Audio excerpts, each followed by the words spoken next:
Eu sou a Mabel Camille e eu, Matheus, a Vanderluz e a Ana Beatriz vamos falar sobre reflexão.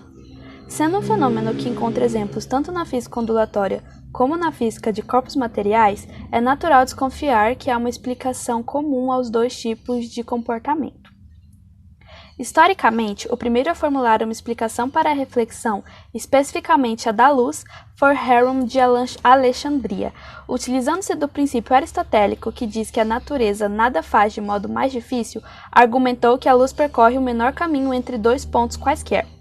Se a luz é obrigada a desviar-se durante o percurso, ainda assim percorre o menor caminho entre a fonte e o alvo. A esse princípio de óptica geométrica damos o nome de princípio de Heron. Muito mais tarde, Fermat enunciou o princípio semelhante, porém assinalava que o tempo era mínimo e não a distância percorrida. Esse princípio é conhecido como princípio de Fermat. Ainda mais tarde, Malpertz formulou pela primeira vez o princípio da menor ação, onde então surge a noção de ação.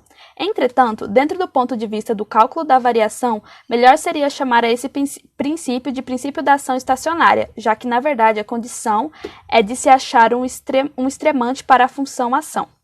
Mais tarde, William Rowan Hamilton enunciou a forma moderna do princípio variacional. Reflexão da luz é o fenômeno em que uma onda eletromagnética visível tem sua trajetória desviada para outra direção após incidir sobre uma superfície capaz de refleti-la.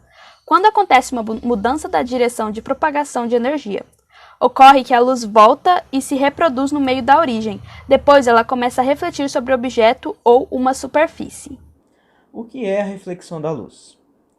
A reflexão da luz é o fenômeno óptico e ondulatório que consiste na mudança de direção da propagação da luz após sua interação com uma superfície refletora. Quando a luz incide sobre uma superfície assim, uma parcela de sua energia pode ser transmitida, sendo então refratada no interior do material. Outra parcela dessa energia pode ser absorvida, sendo convertida em excitação térmica. Também é possível que parte da energia transmitida pela onda eletromagnética seja refletida de volta para o meio originário em que a luz propagava-se. Existem dois tipos de reflexão, regular e difusa. A regular é a em que é possível enxergar uma imagem refletida, enquanto a difusa é a reflexão que emana de objetos que não são dotados de superfícies suficientemente lisas para promover uma reflexão regular. Na reflexão do tipo regular, os raios de luz são refletidos com o mesmo ângulo dos raios de luz incidentes. Ângulo esse que é medido em relação à direção perpendicular à superfície, conhecida como normal. Além disso, de acordo com as leis de reflexão, é possível observar com clareza a formação de imagens refletidas. Na reflexão difusa, os raios de luz incidentes sobre a superfície são refletidos em ângulos e planos diversos, de modo que é possível observar a luz refletida. No entanto, não se observa nenhuma imagem.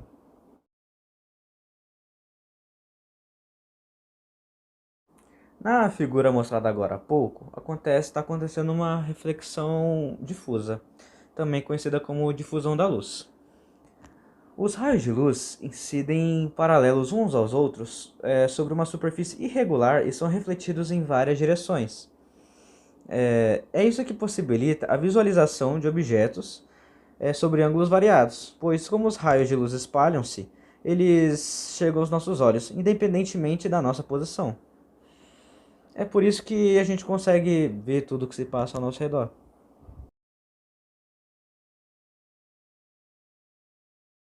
Tá, como vocês acabaram de ver na imagem de agora, os raios de luz refletidos são paralelos e eles vão se propagando na mesma direção. Um exemplo de reflexão regular que acontece é nos espelhos planos, que a imagem formada é bastante nítida. O fato dos raios de luz se propagarem em uma única direção torna impossível a observação da imagem de diferentes posições. Isso pode ser observado nos espelhos, dependendo da sua posição em relação a ele. Daí não é possível ver essa imagem refletida. A origem do fenômeno da reflexão da luz é microscópica. Como dita na imagem da introdução, eu vou deixar os slides no fim, vai ser a imagem da introdução dos slides, que vai estar na introdução. A reflexão da luz é um fenômeno em que a radiação retorna para o meio de propagação originário. Eu vou até pôr a imagem aqui agora. Tudo bem? Oi, meu nome é Ana Beatriz e eu vou falar sobre as leis da reflexão. As leis da reflexão da luz apontam quais são as condições necessárias para que ocorra a reflexão regular da luz.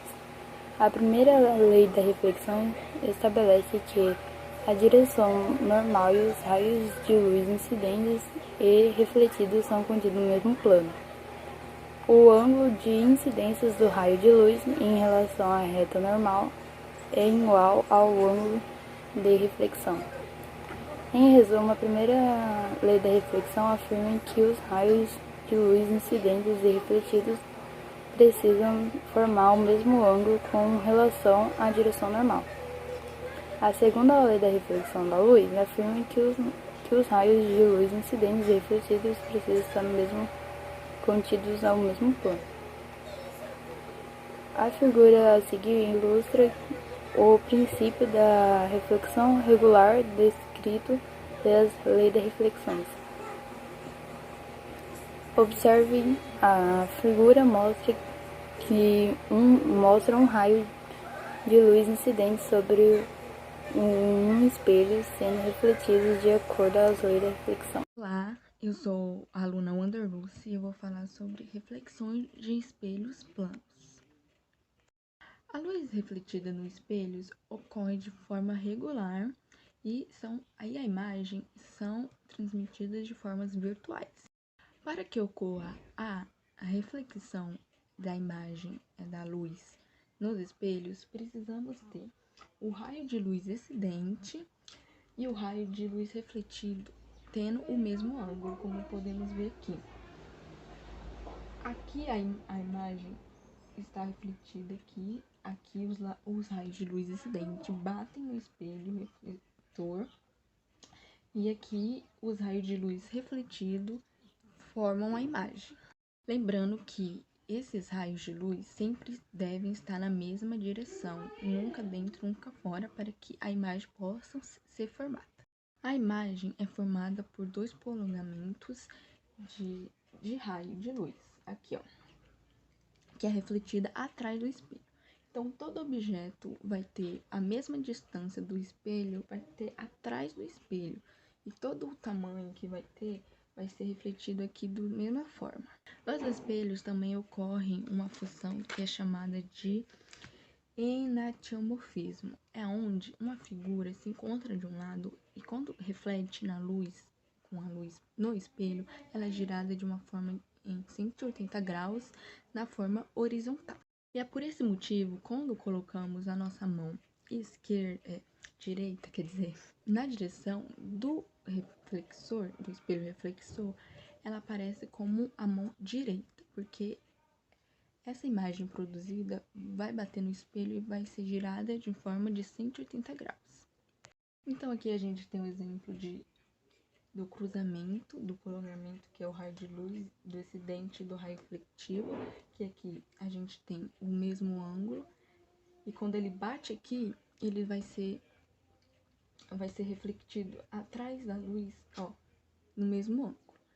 Então, a imagem vai ter a mesma distância e o mesmo tamanho atrás do espelho.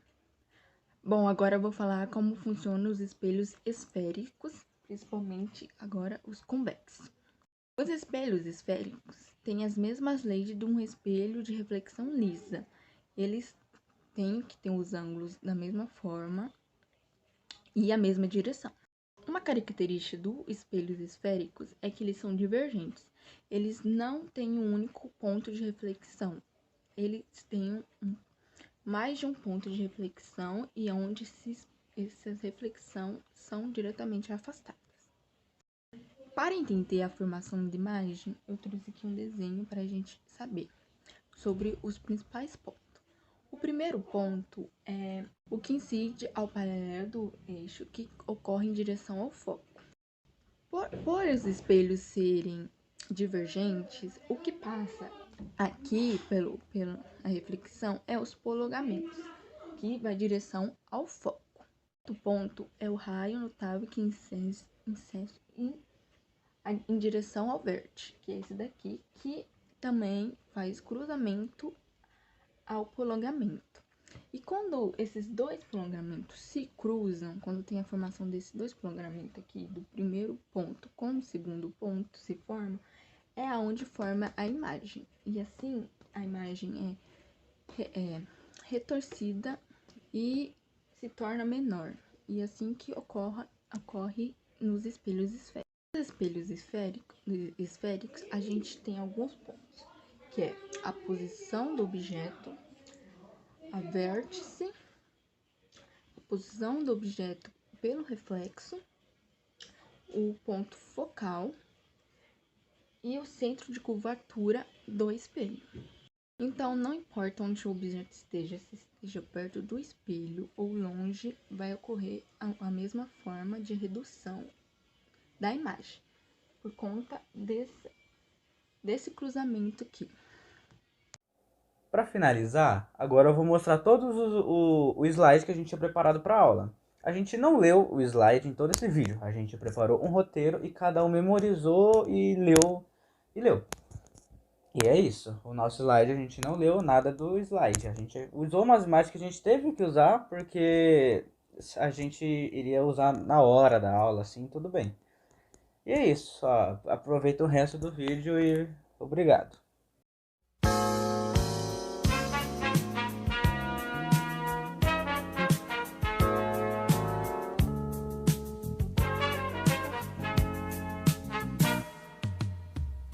Guess you wonder where I've been.